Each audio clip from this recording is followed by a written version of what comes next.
Concerns voiced tonight over access to mental health care as Huntsville's population grows. Welcome back. I'm Connor Board. And I'm Chase Gallimore. The stats: 1 in 5 adults have a mental health condition don't change, even though experts say funding and the number of services has flatlined. Our Renata DiGregorio takes it from here. Renata.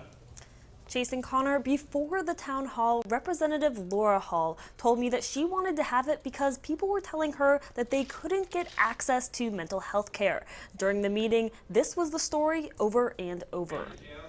Karen Rogers traveled across the southeast trying to find mental health treatment for her son. Because of his age and the lack of adolescent treatment units in Madison County, they had to leave the area.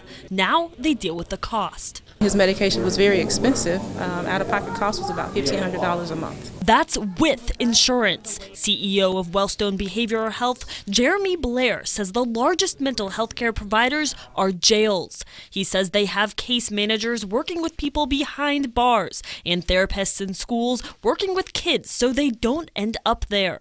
Representative Laura Hall says funds need to be available for these services. I think the resources are not as plentiful as they should be. Otherwise, when you go to the jails, we should not have the number of people that are sitting in prison who should be in a place where they can get services. Blair says Huntsville needs a children's crisis residential program and a crisis intervention response team that can make house calls around the clock.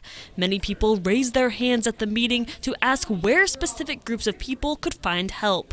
Most of them were answered. You just have to know where to look. I think sharing our stories and letting other people know that you're not alone, finding other resources that are out there that maybe we can bring to Madison County.